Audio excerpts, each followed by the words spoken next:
So friends, as we said, we have a lot to cover. So we'll just quickly walk through the previous slide so we get a sense of continuity. So we discussed about the core preconditions and qualifications. We discussed about Vairagya in depth in the previous discussions. And then in this discussion, we will touch upon the important idea of Shraddha also, which is faith. And then we saw the main characteristics or a definition of a bhakta as per Bhagavad Gita, which is given in chapter 12, 13, 14.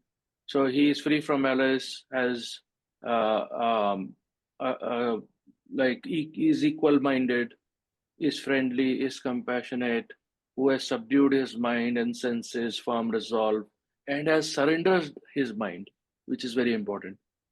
And we'll touch upon this aspect today. We also saw how motive and intention needs to be very clear. And before the path is entered, the lunar, the astral must be destroyed, the mind cleaned, and so on and so forth from the voice of silence. And we have to become the path. And unless we become the path, we cannot travel on the path. And there is the one path only. How do we become the path? And then we saw that the path is within us. It's the antakarna. It's the bridge between the higher mind and the lower mind. And through the yoga of dhyana or Raja Yoga, from dharana, dhyana, samadhi is the path. In parallel, the virtues are being attained. And at the same time, gradual purification of the mind is happening. And the sevenfold path is opening up. 7 sounds, 7 portals, 7 initiations. So all connected. Then we saw about the story of the two birds. The upper bird is the higher self. The lower bird is the lower mind or lower self, which is incarnating in every new life and running after desires. And until it looks towards the higher bird, nothing can happen. And then we touched upon the idea of who is the best kind of devotee. So Lord Krishna says there are actually 4 kind of devotees. One who thinks of me when he is distressed and suffering. The other who wants wealth and material gains and any personal favors. The third one is who out of just curiosity tries to seek me. And the fifth one, or rather, sorry, the fourth one is the main kind of devotee whom I really adore and love, who is the wise one, the jnani. So the jnani is the one who worships without attachment, without any desire. And then we saw that devotion is also based on gunas. And further, the jnani is the highest one. But the jnani works on the formless. And the person who is not a jnani, the first 3 categories, they work on the form-based approach. So both attribute and attribute-less devotion leads to emancipation. However, the attribute-less, the formless, the one path on which the jnani works, is difficult to achieve. And then we saw these various shlokas which are related to the devotion with form. Further, we saw that the highest kind of devotion is performed by the jnani. Who is a jnani? These are the 10 points which relate to the qualities of a jnani. That he is not associating himself with any of his bodies. He realizes that everything is temporary. He is immune to the delusion of separateness. He takes the witness position. He realizes he's not the doer. He works on the path of karma yoga. He's attained a high state of vairagya. He's attained a high state of mind purification. But this all is working in parallel. And then Jnani is also working towards getting liberation. That's why he's also known as Jivan Mukta, while in the physical body, not at the time of death, while in the physical body. And then how does he perform? So these are the shlokas which we touched upon related to the formless approach, how the Jnani works. And then finally, we have the idea wherein Lord Krishna says that having your mind fixed on me and being devoted only to me, worship and bow down to me. So the request here is that there is a continuous 24/7, 365 days focus of your mind on the higher. But this requires abhyasa. Abhyasa is continuous, persistent practice without failing or without losing heart. It's like always pushing and trying yourself, and vairagya. So abhyasa and vairagya. This is what Patanjali also says. So this is a journey over lifetimes. One may or may not achieve in one life, but we need to start somewhere. And then if we see here, there is an interesting shloka in Bhagavad Gita, chapter 13, so 24, 25, especially the 25th shloka, which states that in this path of spiritual discipline, there are 4 kinds or grades of aspirants depending on their previous life and current life karma. So Lord Krishna says in this shloka that some are out of these aspirants, the total set, some are best kind of, or rather their grade is little higher grade in terms of their momentum which was generated in the past karmas. Some are mediocre, some are weak, and some are even weaker. So these are just the grades of the aspirants, because everybody on this journey is at different levels, at different stages. Then Krishna says that the one who is the best is able to achieve self-realization through dhyana, that is meditation, constant lifelong meditation. This is category 1. The mediocre, the second one, is able to walk on the path through Sankhya Yoga, that is, through the contemplation that results from vichara on the scriptures, which means deep, constant contemplation and reflection on the teachings. For example, like, I am not this body, I am the Atman, I am the witness consciousness, all is temporary, everything is based on the gunas. We need to rise above the gunas. He sees the difference between the eternal and the non-eternal, between the Atman and the not Atman, self and the not self, and so on and so forth. He tries to keep these at the back of his mind and tries to live and apply all this in his life. So this is the second category. Then we move on to the third category of aspirants who are weak, who live their life by performance of karma yoga, which over time and maybe many lifetimes leads to purification of the mind. And this we have seen in our previous discussions. And then finally, they are able to see the truth. And then the fourth category, finally, he says that the weakest aspirant who cannot meditate, who cannot contemplate on the scriptures, who cannot perform karma yoga, if they hear these teachings seriously, with attention and focus over a period of time, they too will attain the goal of self realization in this or in some other lifetime. So here we see so much hope and encouragement is being provided to us.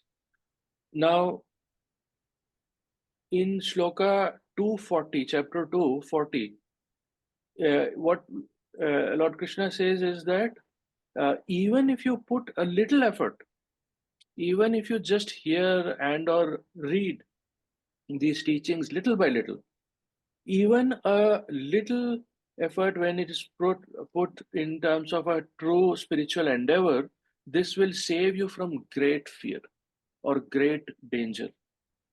But another interesting aspect is that when we perform karma yoga, if we do all our actions as an offering to Krishna, which is in us the higher self, with complete love and complete devotion, then we are performing karma yoga with devotion. That is, bhakti yoga actually becomes the basis of karma yoga. Similarly, all other yogas, if you take, whether it's Raj Yoga, Dhyana Yoga, Sannyas Yoga, and in Raj Yoga, which is also known as Dhyana Yoga or Samadhi Yoga, the Bhakti Yoga, the yoga of devotion, becomes the most important component. Here, the object of Jnana Yoga is realization of Jivatma in its true nature. Whereas in Bhakti Yoga, the aspirant becomes one with the Paramatma in the highest ultimate stage. Now, why is Bhakti Yoga considered as a very special path? Is because Krishna, our higher self, loves Bhakti more than one who is practicing the way of Jnana Yoga or Raja Yoga or any other yogas. Even though all these yogas are different facets or different paths leading to the same goal. Now, in Bhakti Yoga, the aspirant loves the higher self, and the higher self in turn loves the aspirant. We will see shortly the deeper meaning about this, how this is happening. Now, that being said, we can also see Bhakti Yoga completely independent in itself, also as an independent path, not being the basis of other yogas, but as an independent yoga in itself. So, all the paths, all the yogas look at achieving the same goal of complete liberation, freedom from suffering in different ways. And based on whichever is suitable to the aspirant, that can be applied. And for an advanced student or a student aspirant, multiple approaches in parallel can be applied along with bhakti as the foundation. Now, in the path of Jnana Yoga, that is knowledge, it is based on the idea that we all are ignorant of our true nature, of the God, of the deity, of our true nature. So, the solution to ignorance is knowledge. And in the path of meditation, dhyana, samadhi, that is Raja Yoga, also the problem being solved is the restlessness of mind, the vrittis or the modifications of the mind. So here it is not the ignorance which is taken care of, it is the modifications. And if these modifications are removed, then we can see the light of Atman shining in the mind itself. Just like Patanjali Yoga mentions in its aphorisms, Yogas Chitti Vritti Nirodha. So, Yogas Chitta Vritti Nirodha, that means removal of all the vrittis is the main goal. So, the solution of the solution is meditation dhyana. But in the path of love or in the path of bhakti, devotion, we are told that the problem being solved is not that we are ignorant, not that we are having a restless mind, because it is said that it is good to have a restless mind for knowing the truth, for knowing the real nature of that or the real nature of us. The problem which we are trying to address with the path of love and bhakti and devotion is that we don't have love for that, which means we do not have shraddha or faith. Now, shraddha, we saw, is one of the qualifications also. Now, this shraddha, commonly known as faith, is a very interesting Sanskrit term. It has various meanings depending on the context. It can mean faith, it can mean trust, it can mean faith in the teachings of Guru also, or your teacher. It can also mean surrender, complete surrender, that there is complete shraddha. Now, a very interesting statement was mentioned by Lord Buddha, where he says that, and I quote, "Opened are the gates of immortality. Ye who have ears to hear, release your faith." Now, this faith is more than knowledge, for it inspires the will. It is the orientation of the will towards the ultimate goal. Now, here we need to understand that there are two kinds of wills. So, one is ordinary will, that is, you want to do some action, achieve something, let's say drive from one place to the other, complete your task, etc., related to your daily life activities. Also, all your bodily functions which are happening and are working behind the scenes are all based on this ordinary will, which is by default used by us.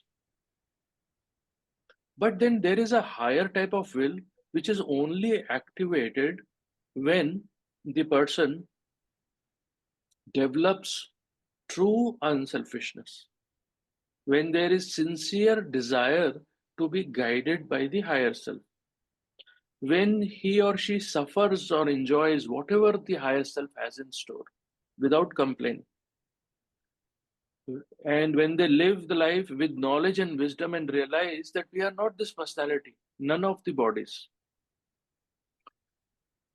When the student lives a disciplined life, observes mental moral observances, sacrifices the lower self, kills personal desires, ambitions with knowledge, leading to complete subjugation, offering and surrendering of your lower self to the higher self, the Krishna within or the Christos within, lives every moment of life by listening to the voice of consciousness. So once all these 9 points are achieved practically in reality, then the spiritual will gets activated, not before that. And then here we see in 17.3 that um, the faith of humans conform to the nature of them, and all people possess faith, and whatever the nature of their faith, that is verily what they are. So how important this Shraddha is. Similarly, as we discussed, Lord Buddha said, opened are the gates of immortality, ye who have ears to hear, release your faith. So what he meant was that activate your spiritual will. Then the gates of immortality will be accessible, and they are available and open to you all. All you need is to have faith, Shraddha. Therefore, now we can see that when Shraddha is developed, and then when the aspirant loves Krishna, that is, when spiritual will is activated and complete surrender to the higher is achieved, then and only then Krishna loves us completely. So at that stage, our life is fully governed, guided, protected by Krishna, the higher self, and we just follow his commands. So when all our practices of karma yoga, raja yoga, etc., are performed on the basis of bhakti, then Krishna in us immediately accepts it and responds with love. One of the greatest sages, and we all know Ved Vyasa, has said Shraddha is a spiritual aspirant's greatest asset. He said, and I quote, like a fond mother, the source of all blessings, it protects the yogi. Now, initially, when the aspirant starts their journey on this path, he is a worldly person. Still, he has got some desires. But when he starts working on the path of bhakti, then all his or her desires start getting replaced by only one desire, that is, the desire to know Krishna, to be one with the higher self. So, let's also not forget that everything is happening in parallel. Like we discussed the various stages of Vairagya, the development of paramitas, further realizations and understandings, living the higher life, meditation, mind purification, so on and so forth. So We just saw last time these stages of devotion. Here we see all progressive stages of devotion from stage 1 to stage 9. We will go through each of these shortly. Now, here we see some core verses on bhakti as the highest path. And we will not go into each of these now. This is for your reference and further study, which you can later do by watching the recordings. And further, we have two other shlokas in chapter 647, which says, of all yogis, those whose minds are always absorbed in me and who engage in devotion to me with great faith, them I consider to be the highest. And fix your mind on me alone and surrender your intellect to me. Thereupon you will always live in me. Of this there is no doubt. That is 12:8. So here we see again and again the same message is being provided in different verses and different ways in different chapters. Now, before we do a deep dive into the various stages of devotion, which we saw, these ones, and how to achieve these stages practically, we need to take a slight detour to understand in depth the basis of why a person goes towards bhakti, what is the driving factor, and what are the principles operating behind the same. It is said that even a fool doesn't act without a purpose. So, what is the purpose? So, if we really try to understand the purpose and our motive of our actions, then we realize that the motive behind all our actions is the pursuit of happiness. The term happiness being used to include all the forms of positive experience, from whether it's sense pleasures or to highest bliss of that or the Brahman. Now, every human being thinks that may I get happiness, may I not get sorrow, because who wants pain and suffering? So we want boundless and endless happiness, but our efforts in this direction are checked by certain natural factors of our phenomenal existence. The first and foremost is our karma, because that dictates our life. And most important is ignorance, avidya. And then the limitations of our instrument, whether it's the mind, the body, the senses, etc. Now, owing to this, we are not able to fulfill our desires and of whatever we need. And this gives us sorrow. So, in order to free oneself from sorrow, we seek worldly means. But ultimately, we find that these are inadequate.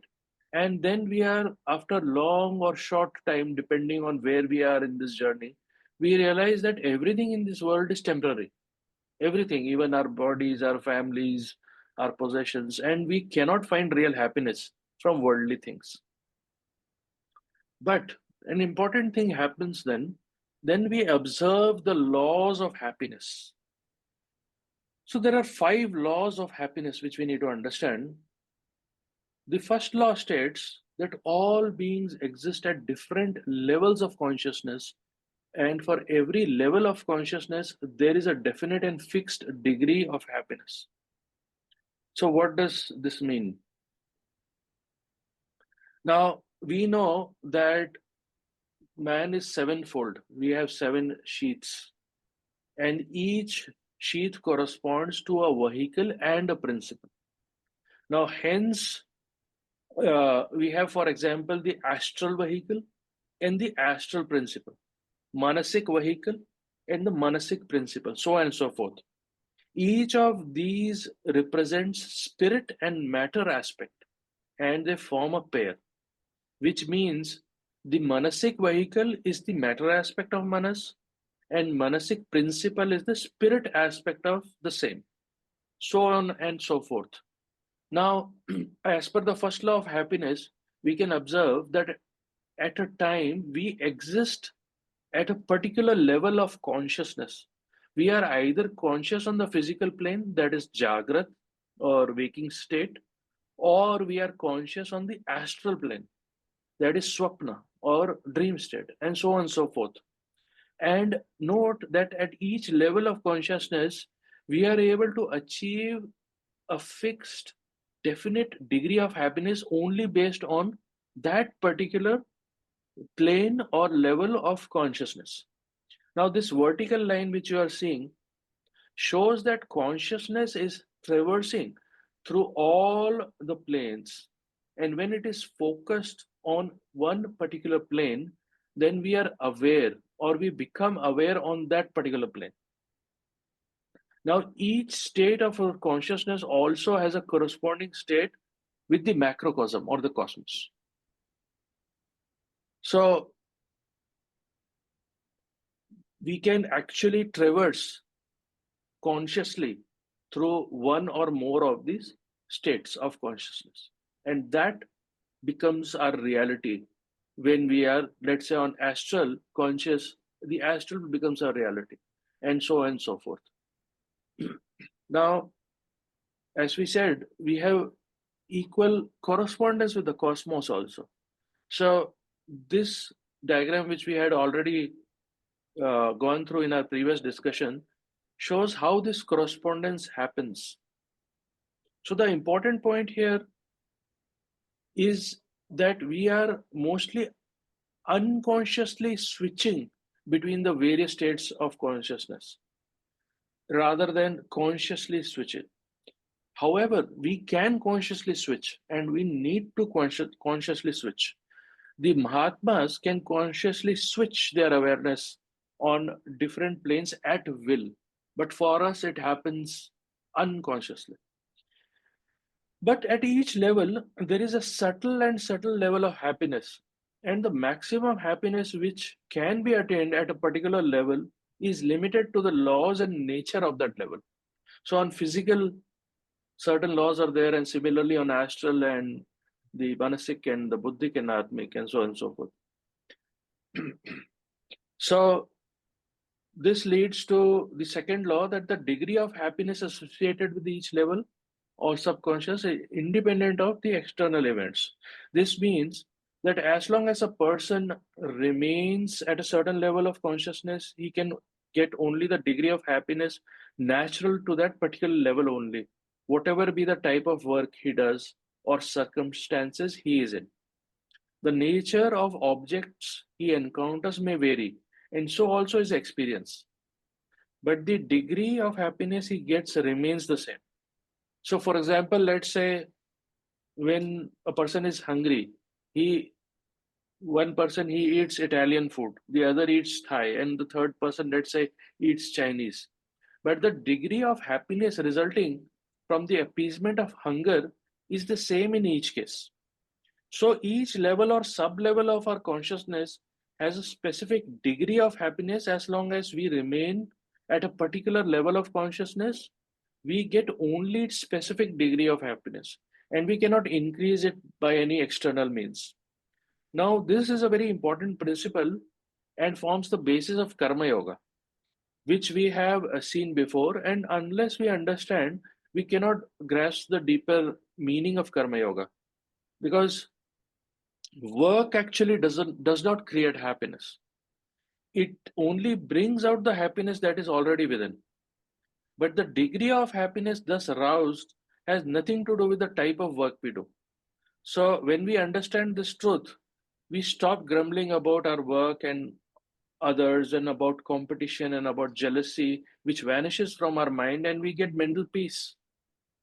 Now, take the case of a student. Once the student understands this, and then he no longer studies to clear his examination, but learns for the joy of knowledge and performs his duty of writing the exam without any expectation of the results. Similarly, a doctor, an engineer, a janitor, a gardener, whichever profession, all will get the same level of happiness when they perform their work and duty, not only for earning, but for the joy of doing it and being unattached to the results. This leads to the third law, which is effort is needed only to remove the obstacles in happiness. Now, if our happiness is independent of, let's say, external events, as the second law states, then it is clear that by sitting quietly in one place without doing any work, one can get all the happiness that work is supposed to give. But indeed, this principle actually forms the foundation of contemplative life. But then, what part does action play in our life? Where is the need to do work at all then? So, the answer is that work is necessary to remove the obstacles of happiness. That is, we are trying to reach our goal. Now, if we want, for example, let's say water from a river, we have to dip a bucket or something to put effort and to pull the water against the gravity. That is to overcome the obstacles of gravity. Similarly, in us, the pull is happening constantly via desires and senses, the sense of separation, and all is based on avidya, that is ignorance. And we need to put extreme conscious effort against these skandaic forces in us to achieve the inner results of true happiness. So this takes us to the fourth law, which states that there is an urge in all human beings to seek higher forms of happiness. In this context, the great teacher, the Adi Shankacharya, says that one aspires for higher and still higher states of happiness. So we have different grades of happiness then. So the Vishaya Sukham, the first one, means pleasure derived from the senses. Sama Sukham means the joy of self-control. That is, once we are able to control our senses. And then Atma Sukham means pure joy of higher self in its natural state.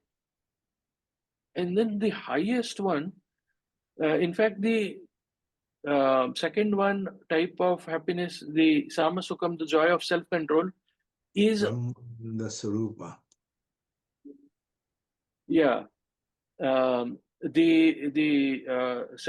second type of happiness, the joy of self-control, it is not the result of the activity of the senses and does not depend on external object and is therefore continuous and more long-lasting. But when through long practice the senses are brought under control, we experience great peace, a kind of pure delight that is undisturbed by the vagaries of our mind and the changes of the external object. So devotion to God, the higher self, Krishna within us, turns the mind away from attraction of the sense objects, and so the joy which the devotee feels is known as bhaja ananda. So it's like complete joy. But then there is a third type, as we saw the Atma Sukha. This is like the pure joy of higher self in its natural state. Now, it cannot be obtained merely by leading a good, clean, moral life or by conventional devotional exercises. It is the result of real spiritual awakening and is the first genuine experience that a sincere, honest aspirant gets, perhaps after years and years of intense struggle. He directly perceives the pure radiance of the self in the depths of his heart, which is very important. And this detaches him forever from the illusionary joys of senses. It brings a sense of great fulfillment for the soul. So, in the final, we have the higher state, and I'll pause here for some thoughts and questions. Um, this higher state of happiness, known as Brahma Ananda, this is a result of communion with the higher self. So, remember in that story, we saw the bird which is sitting on the upper branch, and it when the lower bird happens to get in touch with the higher bird, only then this state arises.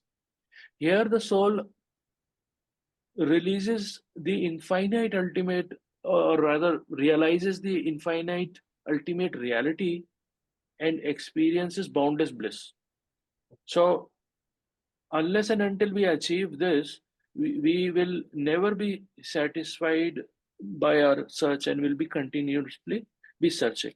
Now we'll just touch upon this shloka or the verse from Chandogya Upanishad that says that that which is infinite, Bhuma, is alone happiness.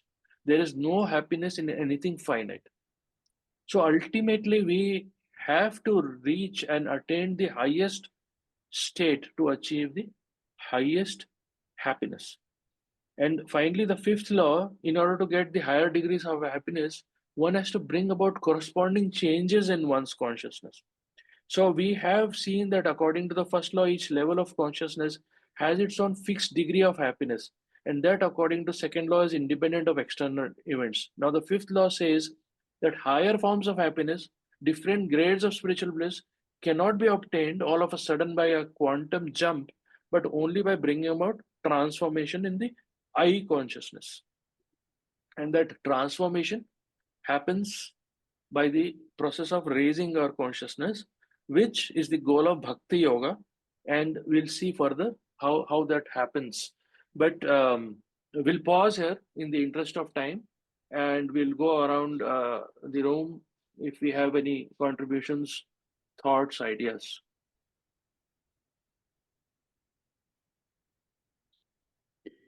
Yes, sir. I was wondering if you could speak more of a word you used early on in your talk tonight was I think abhyasa. Yes, Abhyasa and Could Vairagya. you explain that a little more? Because I was kind of interested in learning more about that. See, Abhyasa and Vairagya is mentioned in Patanjali Yoga Aphorisms and Bhagavad Gita and other devotional books also. So Abhyasa means literally, it's a Sanskrit word. It means practice. But here it's a kind of a persistent, continuous practice. So for example, let's say this person is trying to achieve something.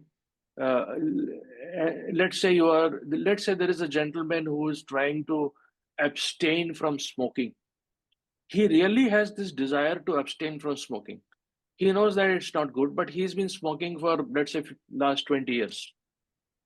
So he creates a sort of, he takes a sort of a vow or a pledge with a lot of willpower and a clear conscience that, yes, today onwards, I will stop smoking.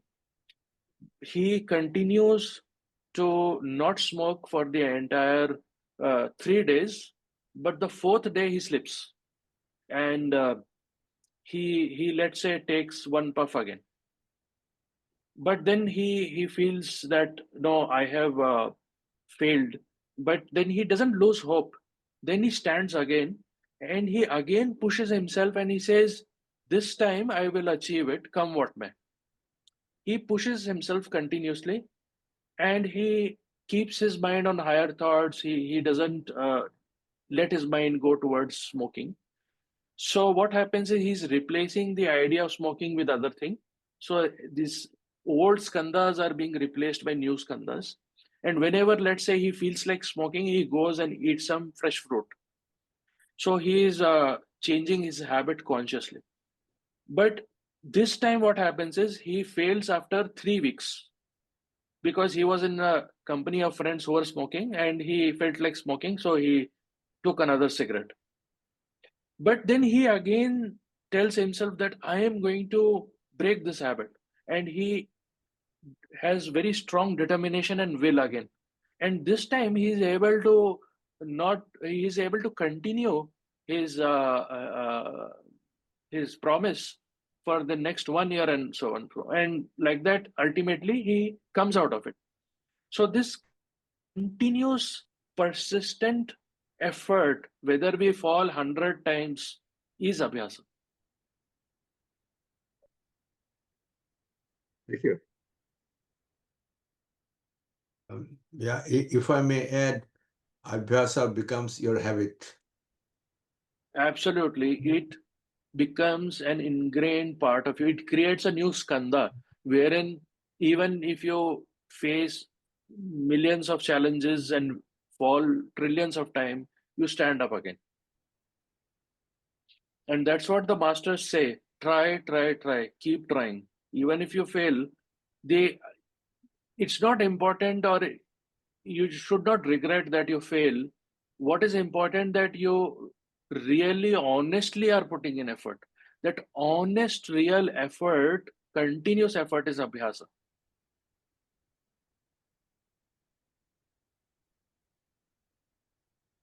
So let me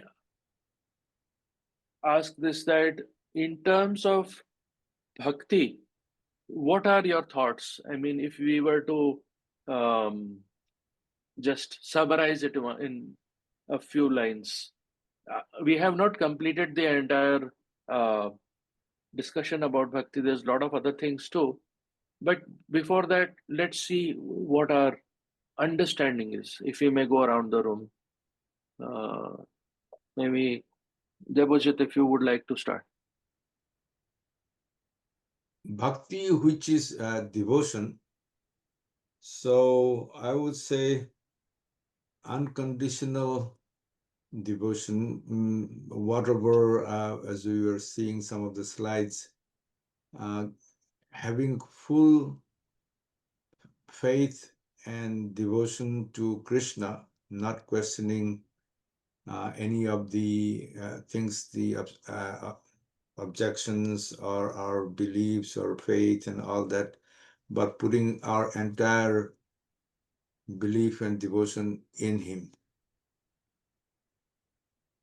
Okay, yeah, those are good points. So Shraddha also comes, Yeah. as we discussed. Yeah. Yeah. Yeah. Yeah. How about Russ? What are your thoughts? Any ideas which you have? Yeah, well, I've always been really intrigued by this one statement in the chapter 9, and it's actually it's verse 22. You had it up there a moment for a moment, and it in Judges rendition it reads this. It says, "But for those who, thinking of me as identical with all, constantly worship me, I bear the burden of the responsibility of their happiness."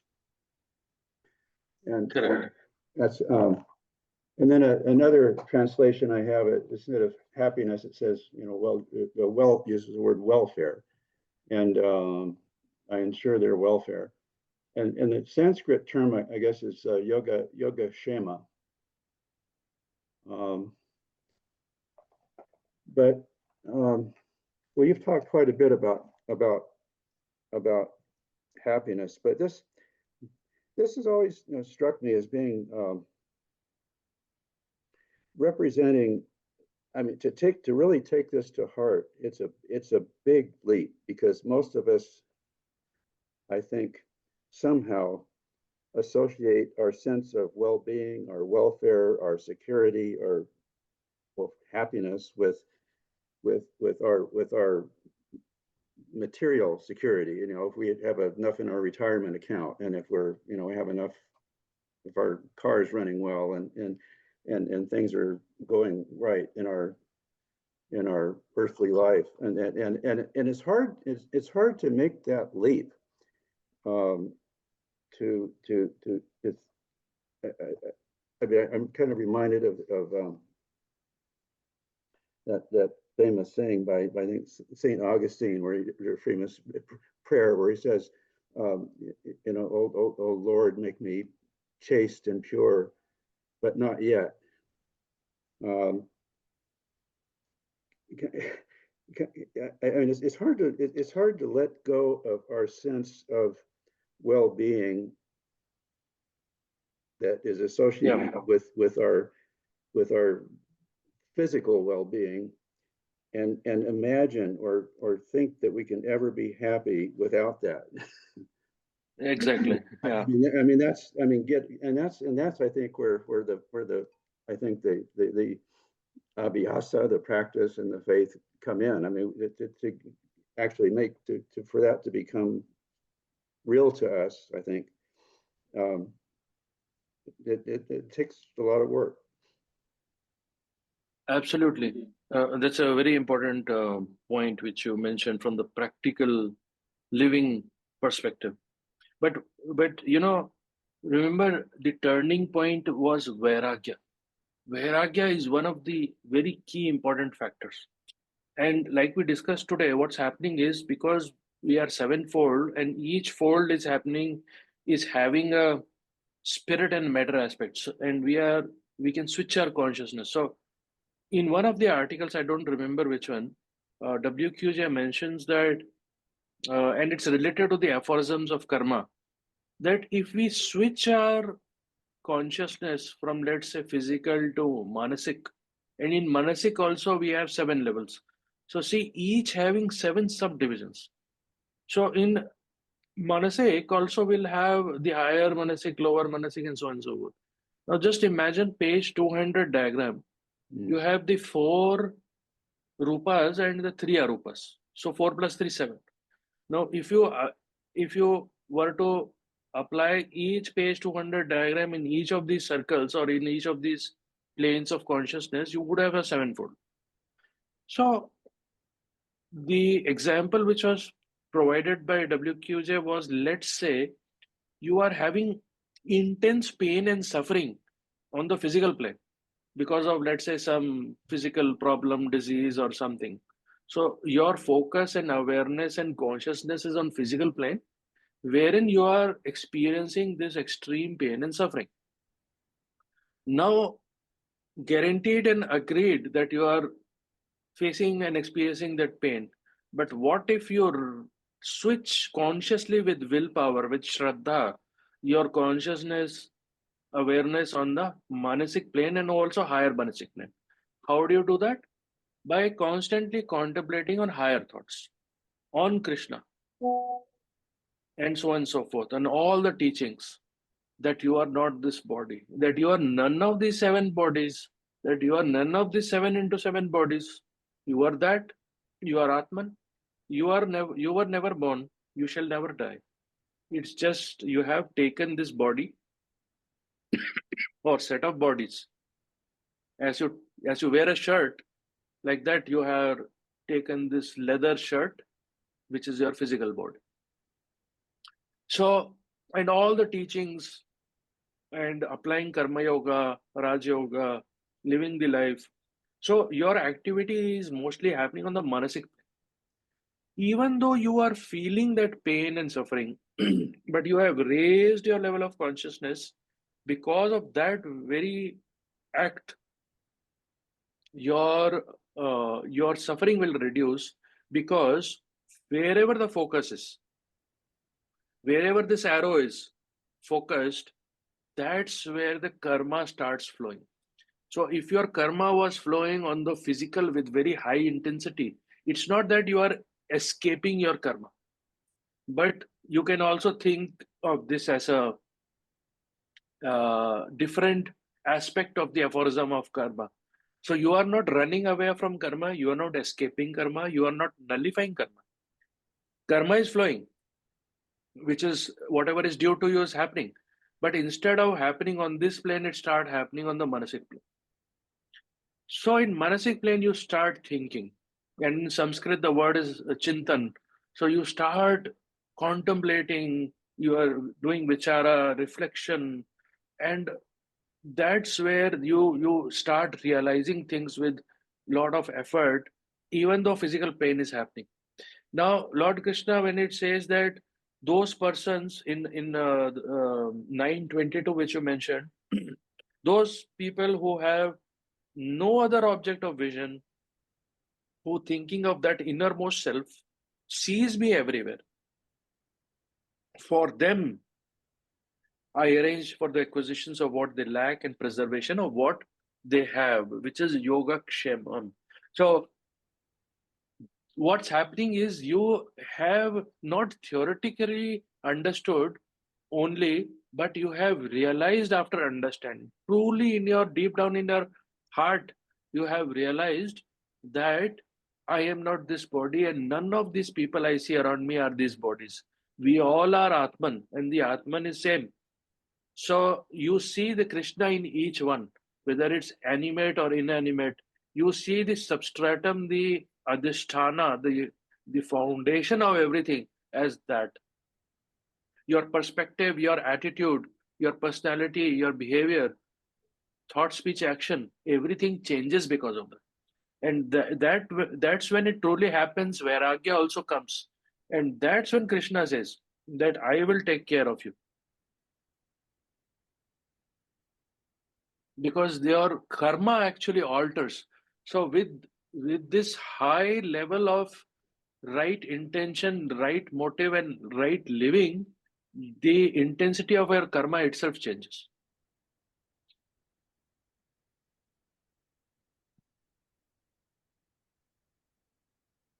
Any other thoughts? I think we are reaching the end of time. If, or we have some more time. I had a little question. Sure.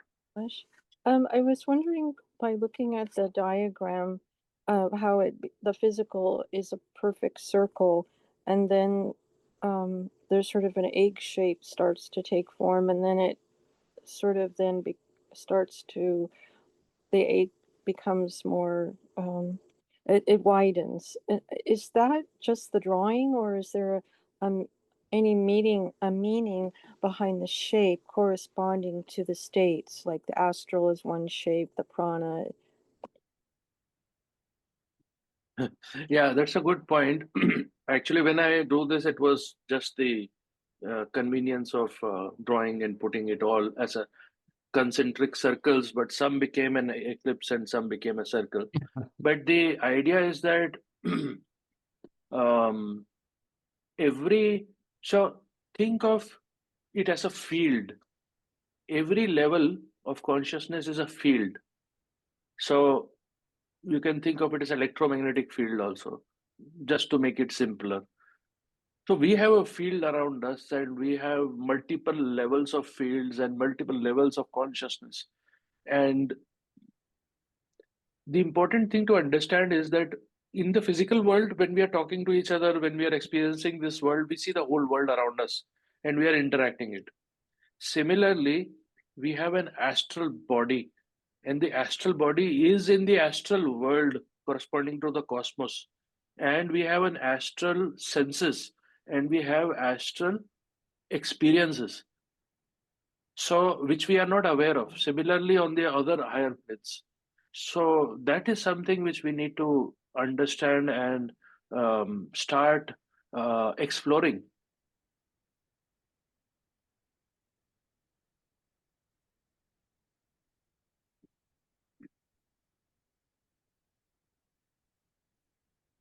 Yes, Susan. I'm curious about the concept of Krishna taking care of us, because, we like to think that one of the attributes of being human is that we have the power of free will and choice. And there's something a little confusing about this idea that well, that's my question. I'm not exactly sure what that means, Krishna taking care of us. I understand. See, actually, it's a very good question, and actually, everyone gets this question. See, in this story of two birds, the higher bird, you see a halo around the bird, and it's a very wise bird. The lower bird is having in the beak this red fruit, and it's always running after desires and pleasures and gaining possessions and aggrandizement and this and that. And this bird, so what happens is that every life, see, actually mind is one, manas, mind, but every life, there is a kind of a reflection of the higher mind uh, in the prakriti, in the new body which we attain based on karma. So in the mother's womb, when we have the new body, we have the reflection of the higher mind coming in. The moment this higher mind gets embedded into prakriti, the spirit gets embedded into prakriti, there is a side effect. That side effect is that ahamkara comes, I. So the thinking lower mind thinks very without any doubt that I am Mr. X or Mrs. Y, I am this child, I am this man, I am this woman, I am this body. This is my story, and so on and so forth. Now, if there is a child who goes and plays with a ball in the parking lot, and he's a small child, let's say 5 years old or 6 years old, and because he's playing with a ball, it hits a car and breaks the glass. Now the owner of the car comes and he will not scold the child ideally. He will ask the child who your father is and whoever or your guardian is, and he will request the guardian to pay for the damage, and the guardian will pay. So the guardian becomes responsible for the child's action because the child is innocent, he doesn't know better. Similarly, what happens is every life, this lower mind, this lower bird keeps eating the fruits of senses and enjoyments and keeps running here and there, forgetting its purpose in life, and creates karma and negative karma and disharmony and so on and so forth. The upper bird, the father in heaven, or the upper bird, sits quietly awaiting life after life, that in one life you will listen to me, one life I will guide you, one life I will take care of you, one life I will show you the path. So when the lower mind starts listening, gets into a state of vairagya, doesn't run after the fruits of life and senses of life, and surrenders with shraddha, with activation of spiritual completely to the higher self, to the higher bird, then the higher bird says, okay, now I will take care of you, which means I will guide you in life. I will show you the path. I will tell you which is the right way to act, live the life. And I will clear all your doubts, and I will lead you to the higher state of consciousness. That is Krishna taking care of us.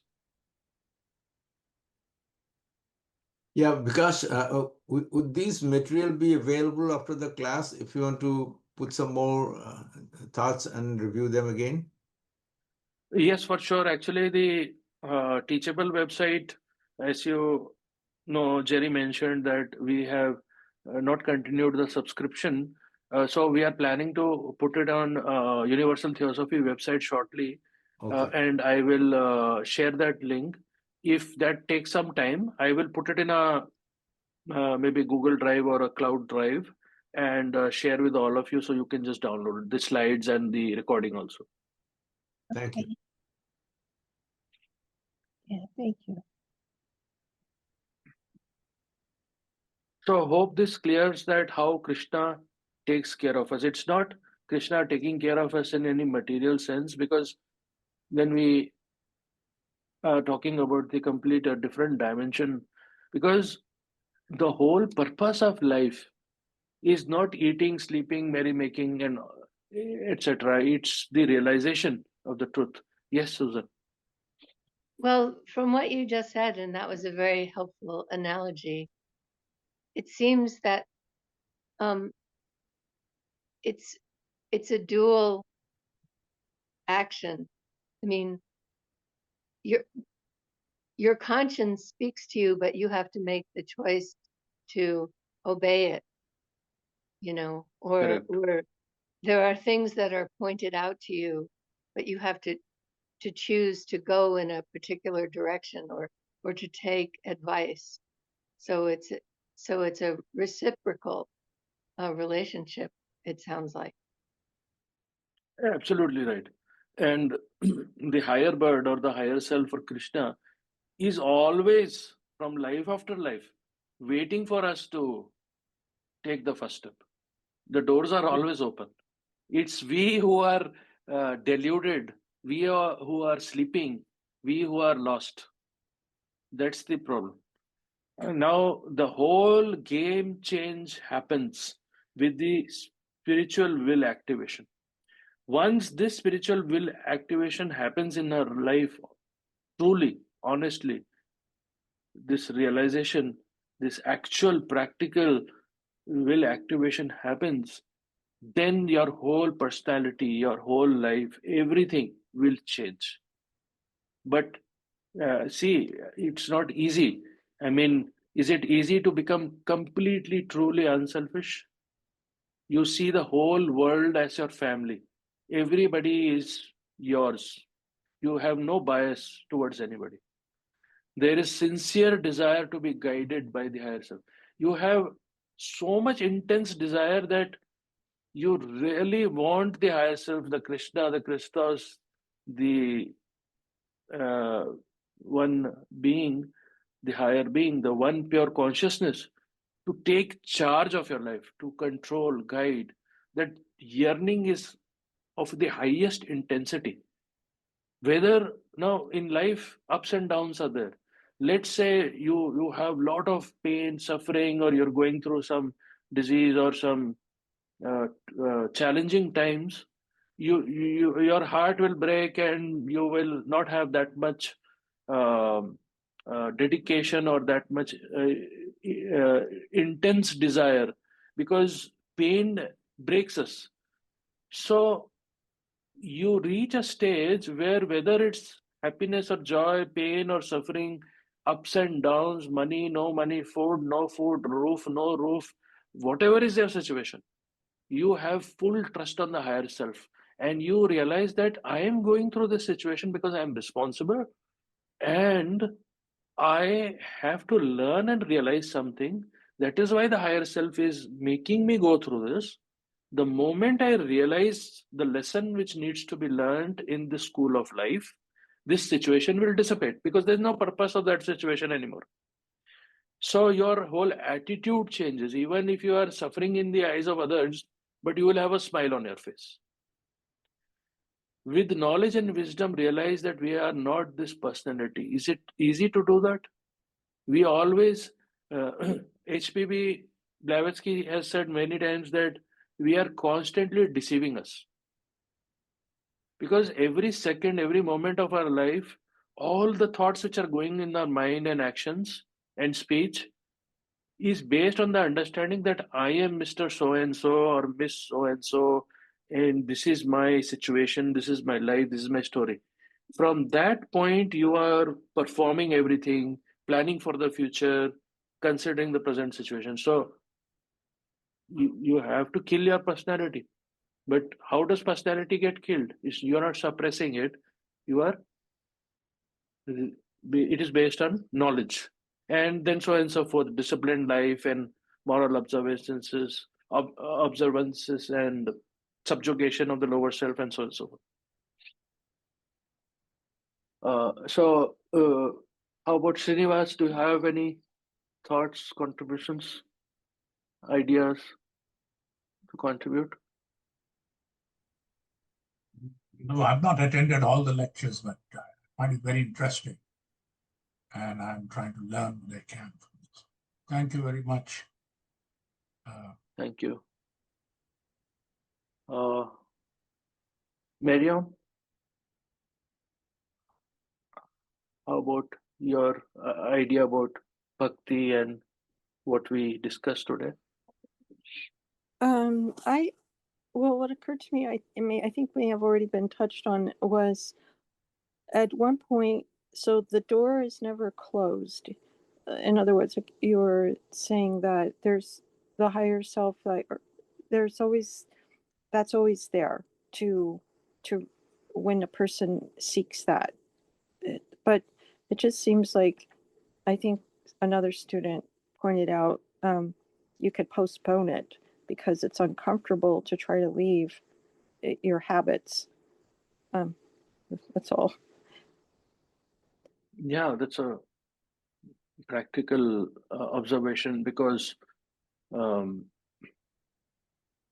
see, we all have lived many lives. Even on a minimum, if you take, let's say, we had past 10 lives, but we had, let's say, thousands actually, but take 10 lives. In past 10 lives, even on an average, if we lived, let's say, 70 years or 60 years, so 60 into 10. So many years we have lived in a particular manner, we have thought in a particular manner, we have created particular set of skandhas. So in the 11th life, which is this life, we realize that, okay, this is the right way to live and think and conduct our life. it is not easy to switch overnight or over years all these skandhas, the tendencies, the habits, the way of thinking which we have formed, because that is a part and parcel of our entire system. So that's where the problem occurs. And that's where abhyasa and vairagya work as a dynamic force. If we apply it constantly, it works as a dynamic force to change our skandhas. So the whole idea is that all these sheets which we were earlier seeing, these sheets actually need to be purified. Once the purification of the sheets happen, only then will we reach a stage where the light of Atman can brighten all the sheets. So the light of Atman is always there, but these sheets are not clean. That's why the light is in each one of us, but it is not shining forth. In order to shine forth, the purification is required. Purification means depolarizing the previous skandhas, or replacing the previous skandhas, or replacing the previous habits with the new skandhas, new habits, or higher skandhas, higher tendencies. And the dynamic force of abhyasa and vairagya helps us in that.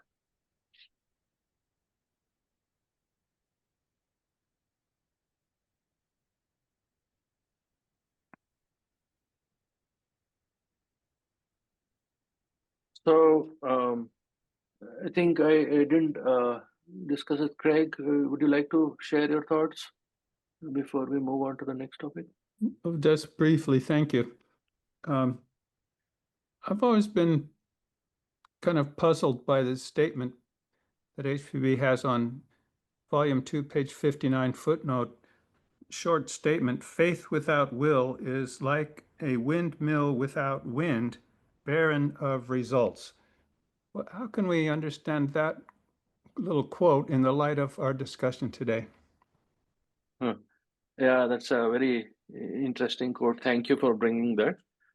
Faith without will. And that goes back to our idea about the Shraddha, faith. So as we discussed, the real meaning of Shraddha is that will needs to be there. Because like Lord Buddha said, that opened are the gates of immortality, ye who have ears to hear, release your faith. So that means that you can have faith in something, but that will not be as concrete and as strong unless you have the complete spiritual will, which is activated to support it. So if we go back to our points of the spiritual will, yeah. So what's happening is that unless and until you have become completely unselfish and you have reached a level of living a disciplined life every moment, you will not be able to activate the faith, because once you do this, what's happening is you are surrendering yourself. Once that surrender happens, the full potential of faith works, because faith is like if you have your parents or your well-wishers, you know that whether they are far or wherever, whenever you call them in need and wherever you are, they will be always there to help you. So there is that trust and that high level of respect and trust is there. So that only gets activated when will is there, that is spiritual will. Unless that is not there, then it's an incomplete faith. I hope I'm able to clarify to some extent. I think that helpful that you mentioned the word trust, It's I've seen that used in this context before as an aspect of this topic. Thank you.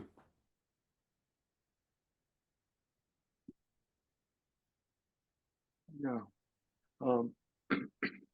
Rose or Vanda's iPhone, do you have any thoughts or ideas to contribute?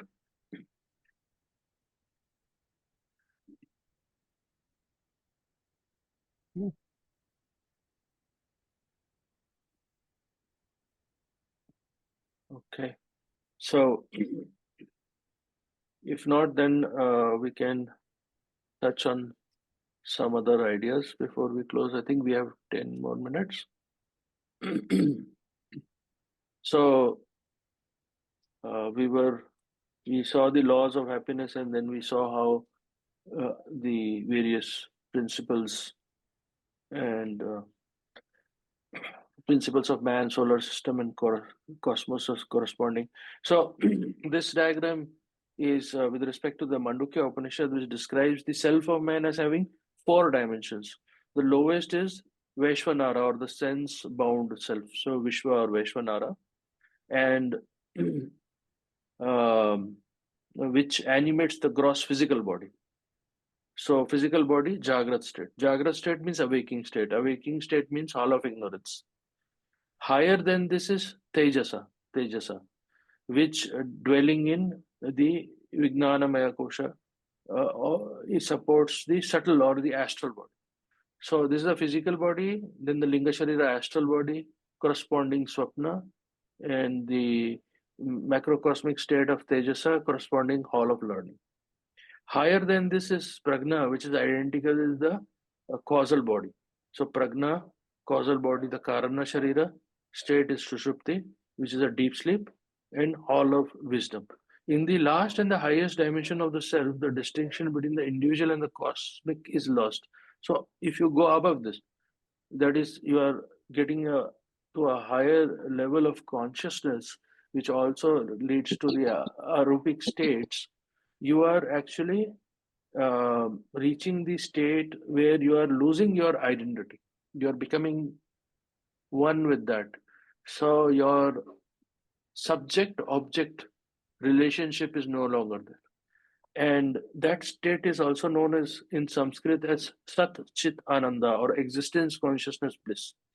And this is the main goal and destination which is achieved by all the yogas of Bhagavad Gita, especially the Bhakti yoga, Jnana yoga, and Raja. So Voice of Silence also says the same thing. You are starting from hall of ignorance, going to hall of learning, then going to the hall of wisdom. So from Jagrat to Swapna to Sushupti, and there's a conscious switching happening. Generally, we do an unconscious switching, but here is a conscious switching happening. So we see that at each level of consciousness, what happens is a different level of I arises.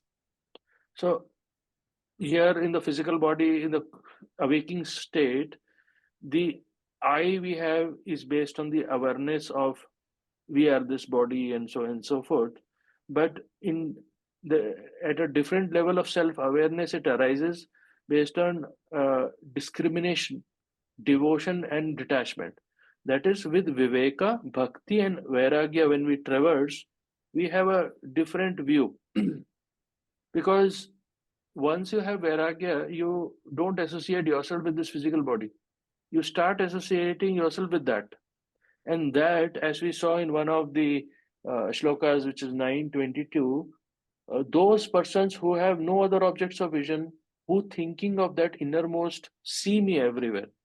So with Viveka, Bhakti, and Vairagya, you start seeing Krishna or the higher self in everyone. So the whole idea of Bhakti is rising your state of awareness and consciousness to the highest state possible. That is even beyond the hall of wisdom. But at each level, we have a thought barrier which needs to be transcended. This thought barrier is like a Laya center. So it's a Laya point, is the highest sub-level in that particular state. So what happens is, as we discussed, we said that each level, each layer, each sheath has 7 subdivisions, and in each, if you have page 200 diagram, you have 3 arupas and 4 rupas. So similarly, what happens is that the highest point of that triangle, the apex, is the laya center. So at each level, when you are going from the Jagrat state, you have the 7 sub-levels, and the highest point of the apex is there, that becomes the laya center. You have to transcend that, you have to consciously go via that, beyond that. Then you get in the next 7, and so on and so forth. So that is what needs to be consciously done. So that happens in Raj Yoga, and that is also the basis of Bhakti Yoga, because then those 9 states or stages of devotion which we saw, each stage is actually reaching in a higher and higher level or plane of consciousness. So what happens is that when a very important thing which we need to understand before we jump into all these states is that when Vairagya is developed, which is the turning point, and we have seen this diagram before, when the highest level of Vairagya, that is Paravairagya, supreme detachment, is generated, then what happens is then our heart center opens up. And when our heart center opens up, then it generates high level of consciousness. And when high level of consciousness gets activated, then chapter 9, shloka 22, the aspirant sees me everywhere and everything happens. Only then it happens when Paravairagya stage is reached. And this is also connected with the high level of intuition development. And this intuition development is mentioned in Patanjali Yoga Aphorisms, chapter 1, shloka 48, where it mentions this intuition as Ratambhara Pragna. And then stage 1 starts. So after all this we discussed, that's when stage 1 starts. Stage 1, like many people think, just chanting shlokas or the bhajans or the songs of devotion, you reach the stage 1. No. After all this what we discussed, then only stage 1 starts. And here we see that the disciple or the aspirant has reached the highest stage of apara, or rather than so highest stage of apara vairagya, that is the vasikara, completely freeing oneself from craving of desires. So either here or at here. So once you reach here, that's when the level 1 starts, and you become a mumukshutva. Mumukshutva means you have this intense desire of knowing the truth. Nothing is important in your life. You are just performing your duties. You're doing the karma yoga because you have to do. You have to take care of your family. You have to take care of whatever you need to do in whatever station of life you are in. But all your desire and focus is on knowing the truth and coming out of this cycle of birth and rebirth. So, friends, we will pause here again. We have 3 more minutes. Any closing thoughts? And in the next session, after 2 weeks, we will take the next stages of devotion.